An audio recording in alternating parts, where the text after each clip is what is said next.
So as you may recall, my workshop used to look like this. Well, now it looks like this. Since I retired on April 30th, I decided to move my workshop from down here up to my old office. So everything that was on the walls is gone, and all of my models are gone. All of my stash is gone. I used to have my stash up in there and down in here and all tucked in there. And if I wanted something, I had to first go to ScaleMates to make sure I had it, and then try to find it and dig through here and pull stuff out. All that stuff has now been moved upstairs, which I'll show you in a moment. I did leave the spray booth down here. It's vented.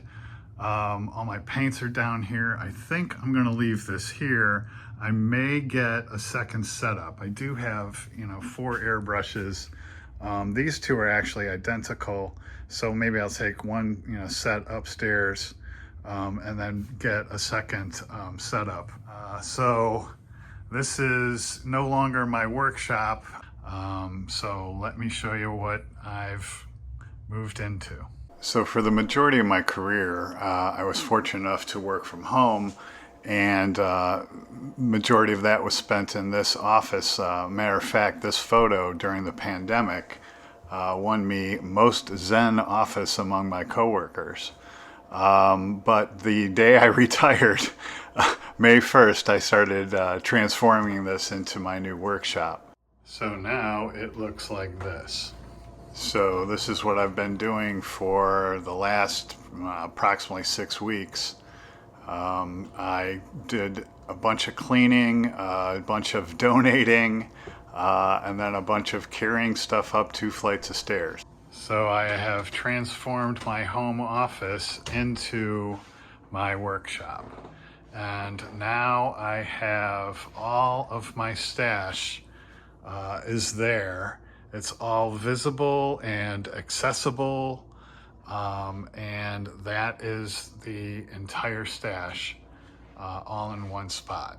And I can see everything just by looking at it. It's all organized, so obviously big stuff up on top, but then motorcycles, and then airplanes, aircraft, cars and trucks, big airplanes, big stuff, ships, stuff like that. Then armor, real space and Star Trek, Star Wars, and then some supplies and stuff stored underneath, tools, other supplies. So that is the entire stash, and because I'm retired, I'm limiting myself to that. So there's very little space. Stuff is just packed in there. So I'm not adding to it until I take from it and build it over here. And then in this bay, I went with the jets that I had hanging from the ceiling downstairs and brought those up here. So now I've got those on this side. And then my Blue Angels and Thunderbirds artwork and Navy artwork in that bay. And then I can put the fan in there if I have to air this out or do any ventilations that I need to do. The other thing I did, I think you saw the shelves downstairs are now all empty. I went and got new shelves enclosed in glass, and I want to do a shout out to Tim from Box Stock Garage. These are from IKEA, and when I was going to look at them, I saw the one similar to what he had, and then I came home and I did some more measurements, and then I saw his video where he had a collapse, and I went back and looked at it, and it didn't have the same clips, but it was similar. But it was all glass, and it was 12 by 12, so 12 inches deep. These are only 9 inches deep, but they're sturdy, and they were reasonably priced. So the way they come, basically I split up a unit, so that it comes with this double and then a single, which is supposed to then be one unit. So I originally got that, put it in, and I'm like, okay, you know, what do I want to do here? So then I went back, got another one of those sets, a double and a single, and an extra single, because you can buy them as components as well. But it's cheaper to buy it as the set. So then I put the 2 doubles over here, and those open from the inside out. And then I put the 3 singles over here, each of those like opening this way, toward me. So I, you know, now have finally everything enclosed in glass. Now those are only 9 inches deep, but I actually took a 9-inch shelf and this was the main thing. I wanted to get that history of the Blue Angels and history of the Thunderbirds, you know, out of the dust. And so I test fit everything on a board that was only 9 inches deep. I'm like, yeah, I think that's gonna work. And, you know, indeed it did. So I'm pretty happy with that. I think what I'll do is maybe just show you what I've got. And basically what I did, again, because they're only 9 inches deep, some I couldn't put in there. So this up here is the history of presidential aircraft. And you can see there, you know, United States of America and aircraft to the presidency.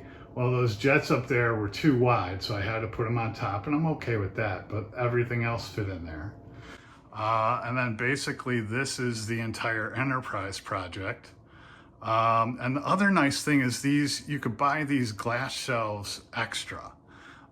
So I actually bought 3 of those, and I want to go back and get 2 more and deal with these motorcycles. So I originally bought those boxes for the motorcycles because I was thinking of putting them up there. But then, you know, once I hit on this idea, I went with that. So those are in those boxes. Those are plastic, just temporarily until I go back and get 2 more of those glass shelves. The Hornet and a B-25, those are my World War II 1-72 fighters, Thunderbirds and Blue Angels, and then, you know, other stuff down on the bottom there.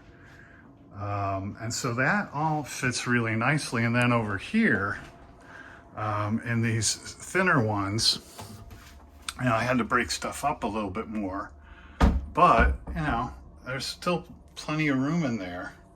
And these also, I bought extra shelves, these glass shelves, so there's 3 of those there that I can then put down there.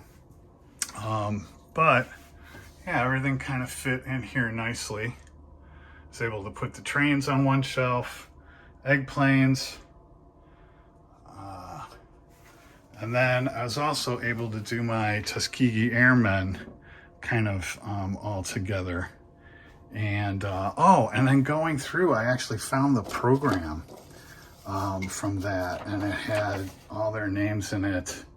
And, you know, so that was the program from that event that I got to meet them at. So yeah, so I have those extra glass shelves eventually for down there. And then up here, again, for the stuff that was too big, I put up on top.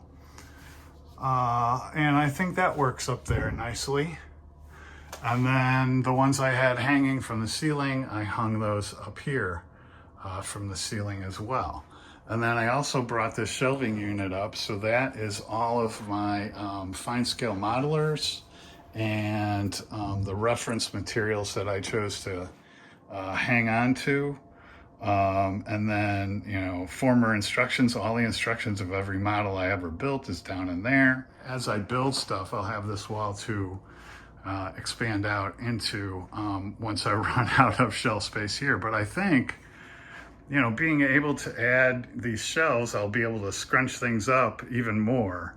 And so as I build these, you know, they'll go there. And then if and when I have to expand, I still have this wall to add more shelves. But I assume that'll be way down the road, if ever.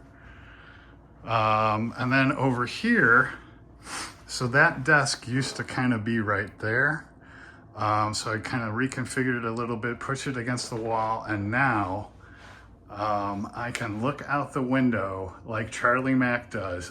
I gotta tell you, for the last, God, whatever, 7, 8 years I've been on YouTube, I've been so jealous of Charlie Mack looking out his rear window while he works on a model at his gorgeous view, knowing I have, you know, really nice views up here. And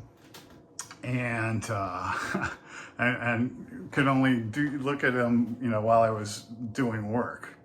And then, you know, out the back, my backyard,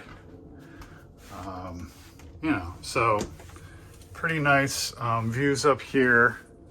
And then this is the front of the house. So this is the room over the garage. And then this is out, you know, the front. So yeah, and then over here, in this bay, I don't know, I don't want to bring the spray booth up. I may get a second one here for stuff I do up here, and then anything with a like really nasty smell or anything I can still do downstairs. I kept my dad's picture, the one in the middle there. That's my father-in-law, and then that's my Uncle Warren and my Uncle Jerry. And then that's my dad's unit over in Germany. And then I have this bulletin board. I took all the shop cards and I have those. I'm gonna go through and take out the doubles and then put them on there. I think that's gonna be easier to manage, and then I can kind of figure out where I want it. I'm not even sure that's permanent. So then on this side, I have all my supplies down there.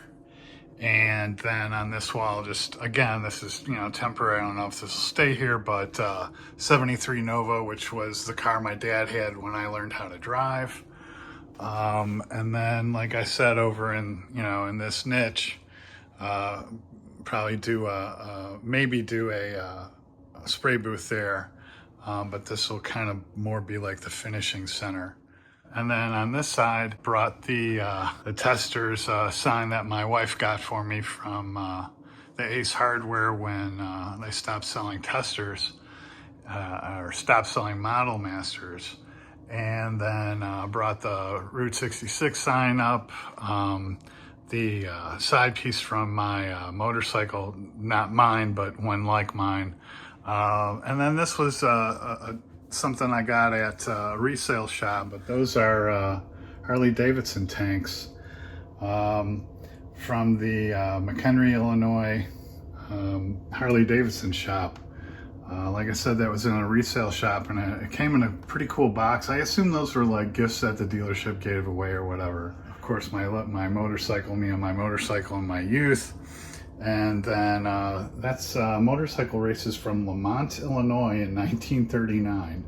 I found that at a resale shop. And like I said, I'm still, you know, deciding what to do there. I used to do my instructions above, but it's too far to reach, and I can just put them on there now.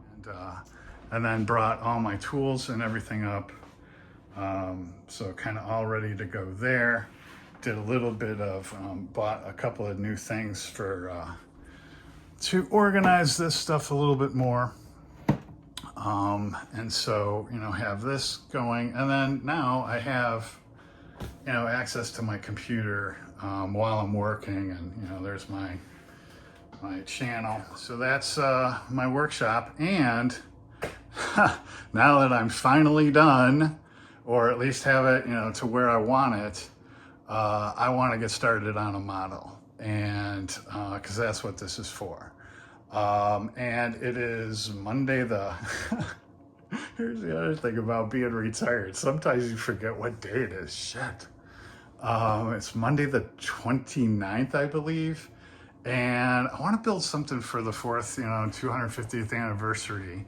And I want to build an American kit of an American subject, which is what my club is doing. And I'm thinking these Harleys. This one was still when Revell Monogram was in the United States. And that's a Harley Davidson, which is, obviously an American subject. So I think I'm going to do that. If I can get it out of there. And then I have some like US flag decals. There you go. So now I got space, I can get another one.